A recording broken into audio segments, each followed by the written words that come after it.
Halo semuanya, selamat datang kembali. Jadi di video kali ini kita akan bahas buat chartnya Bitcoin ya. Setelah itu saya juga akan bahas koin yang sudah teman-teman request di kolom komentar YouTube. Oke, kita akan mulai dulu dari weekly chart untuk Bitcoin. Saya baru lihat satu hal yang cukup menarik ya di chart weekly-nya. Nah, ini bisa teman-teman perhatikan ketika saya coba gambar satu trendline yang ada di sini. Ini ada sedikit pola dari inverted head and shoulders. Tapi memang kalau kita lihat ini lebih miring ya untuk inverted head and shoulders yang terjadi. Dan saat ini kita sudah melihat breakout terjadi. Nah, apakah retest itu mungkin? Menurut saya masih sangat mungkin untuk kita retest kembali ke area shoulders yang ada di sini. Nah, nanti ini bisa jadi inverted head and shoulders yang baru lagi. Kenapa? Karena kalau kita perhatikan yang terjadi di sini ini merupakan rejection yang cukup kuat ya, dimana setelah harga menyentuh area sini langsung terjadi penurunan yang cukup drastis. Nah, jadi sekarang kita akan retest kembali ke area yang sama, tapi saat ini masih belum terlihat adanya reaksi. Nah, mungkin reaksinya akan kita perhatikan di akhir minggu ini atau di minggu depan. Tapi kalau nantinya kita berhasil breakout dari sini, artinya dalam beberapa waktu mendatang kita akan melihat kenaikan lanjutannya di Bitcoin sampai ke area minimum 73.000 dulu. Ini bakal menjadi resisten krusial selanjutnya buat Bitcoin. Nah, tapi untuk target akhir tahun minimum bisa ke area sekitaran 86.000. Jadi itu pandangan saya untuk trend weekly-nya di Bitcoin. Oke, selanjutnya kita coba lihat di time frame daily-nya. Oke, di daily sebenarnya juga menunjukkan hal yang sama ya, dimana saat ini kita sudah berada di resisten sebelum kita jatuh kemarin. Nah, kemarin ini pemantulannya cukup drastis, kurang lebih 50% penurunan. Biasanya ketika kita retest pertama kalinya, kita akan juga melihat koreksi. Setidaknya kurang lebih menurut saya sekitaran 15% koreksi dari sini. Karena di sini kita bakal ditahan kembali oleh support yang satu ini. Nah, walaupun nanti kita jatuh sampai ke area sini, ini sebenarnya juga masih membentuk higher low yang baru. Dan ini ada potensi bisa jadi kesempatan terakhir ya buat akumulasi Bitcoin sebelum breakout terjadi. So far sebenarnya masih inline dengan prediksi yang saya buat di awal bulan, di mana hal pertama yang saya katakan breakout dari sini sudah terjadi dan sekarang kita sudah berada di area resistance selanjutnya. Nah, ketika penguatan di Bitcoin dan Bitcoin dominance terjadi, altcoin-nya masih tetap akan sideways ya. Prediksi saya kemungkinan besar mulai awal November ya, baru kita bisa melihat pergerakan yang lebih signifikan untuk altcoin. Oke, jadi seperti itu untuk analisa Bitcoin. Selanjutnya kita akan bahas koin Alice.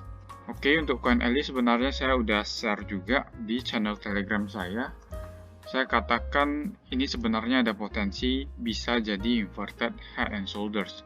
Dan saat ini sudah mulai terlihat jelas ya, di mana 2 hari yang lalu terjadi rejection kuat, dan ini ada potensi merupakan awal pembentukan dari right shoulders-nya.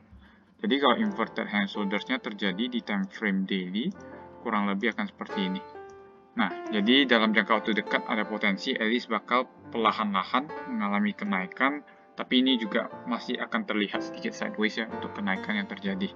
Nah, untuk targetnya sendiri, kalau pattern ini berhasil, maka target idealnya kita bisa capai ke area 20,5 dolar. Nah, kita bisa ambil pertengahannya sebagai target yang lebih awal. Jadi kurang lebih ada di 17 dolaran, itu bisa jadi target buat Alice. Oke, jadi invalidasi poinnya sebenarnya ada di bawah area 8,6 dolar ini. Selama harganya masih bertahan di atas area tersebut, maka skenario yang saya gambarkan seperti ini masih ada potensi cukup besar buat berhasil. Oke, jadi kurang lebih seperti itu untuk koin Alice. Selanjutnya saya akan bahas koin FTM ya.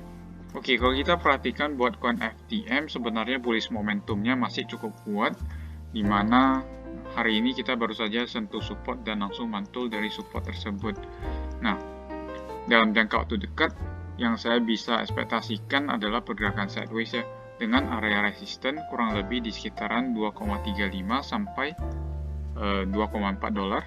Sedangkan untuk area supportnya ada di sekitaran 1,98 sampai sekitaran 2 dolar. Jadi ada potensi kita masih akan bergerak di area sekitaran sana sampai nanti terjadi breakout ke atas atau ke bawah. Jadi kalau dia breakout ke bawah, maka ada potensi kita retest kembali ke area 1,6 dolar. Sedangkan kalau nanti FTM berhasil breakout ke atas, kita berpotensi retest ke area 2,56 dolar. Jadi itu dua resisten dan support penting yang perlu kita perhatikan untuk saat ini. Jadi strategi kalau mau coba trading di FTM, kita bisa coba buy ketika harganya mendekati 2 dolar, kemudian sell ketika harganya mendekati 2,35 dolar. Nah, jadi kurang lebih seperti itu view saya di koin FTM. Selanjutnya ini ada koin BIG. Oke, kalau kita perhatikan di koin BIG juga sama, mirip seperti Alice, juga inverted hand shoulders. Dan kalau kita perhatikan memang saat ini mulai terjadi rejection ya di area resistennya. Tapi selama kita masih bisa close di atas area 2,16, ini masih bisa dikatakan sebagai sign yang cukup positif karena ada potensi BIG masih bakal melanjutkan kenaikannya. Nah, kemarin juga ada sentimen positif ya untuk Binance Smart Chain, maka ada potensi sentimennya masih bakal berlanjut menurut saya. Untuk target ideal koin BIG ini, kemungkinan besar kita bisa capai ke area sekitaran 2,95 dolar atau setara dengan area resisten yang ada di sini. Oke, mungkin saya akan coba sedikit zoom in buat koin BIG ini. Nah, ini merupakan chartnya di time frame 4 jam untuk koin BIG. Yang saya perhatikan saat ini saya bisa gambarkan kita kemungkinan besar sedang berada dalam wave 4 correction. Setelah wave 4 correction, biasanya kita akan melihat kenaikan wave 5 ya. Jadi sebenarnya buat teman-teman yang udah ketinggalan, bisa ditunggu di area sekitaran sini. Jadi area sekitaran sini bisa menjadi area entry yang cukup ideal. Setelah itu target minimumnya ada di area sekitaran 2,6 dolar. Jadi kurang lebih akan seperti itu analisa saya buat koin BIG. Nah pastinya kalau teman-teman mau coba ikut plan ini, harus ada stop loss juga ya. Saya pribadi akan coba taruh stop loss di sini dulu untuk pertama, karena ini merupakan area wave 2-nya. Tapi kalau nantinya kenaikan sudah mulai terjadi, saya akan coba trailing stop saya ke atas. Oke, jadi kurang lebih seperti itu buat koin BIG. Selanjutnya ada koin COM ya. Nah, untuk koin COM ini sebenarnya tidak begitu menarik ya, dikarenakan kita sedang berada dalam satu sideways yang besar, kemudian di short term-nya kita sedang berada dalam downtrend ya. Jadi ada potensi kita bakal lanjut turun kembali, mungkin bisa retest ke 267 sebagai support pertama, atau bahkan ke 220 sebagai support kedua. Nah, belakangan ini buat koin COM juga sentimennya tidak begitu bagus, jadi kemungkinan besar akan sedikit struggling. Nah, tapi kalau kita perhatikan, ini ada satu pattern juga dari potential falling wedge ya. Nah, tapi falling wedge ini sebenarnya masih belum breakout, yang artinya kita masih harus menunggu sampai adanya konfirmasi dari breakout sebelum entry. Tapi menurut saya untuk saat ini sebaiknya lebih hindari koin COM ini dikarenakan trennya masih ke bawah.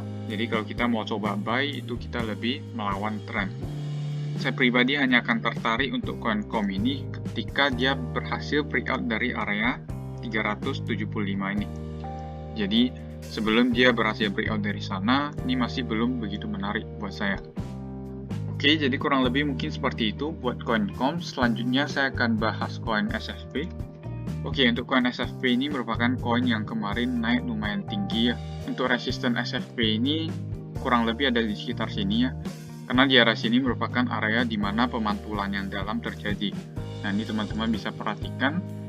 Kemarin ketika harga menyentuh area sini, langsung harga turun kurang lebih 80%. Nah, selanjutnya dia retest kembali untuk pertama kalinya. Ini mirip seperti yang tadi saya katakan di Bitcoin, dan ini sudah mulai ada rejection. Rejection yang saya ekspektasikan mungkin bisa ke area sekitaran sini ya. Jadi ada potensi kita masih berpotensi retest ke sini. Untuk retest minimumnya mungkin ke area sekitaran sini.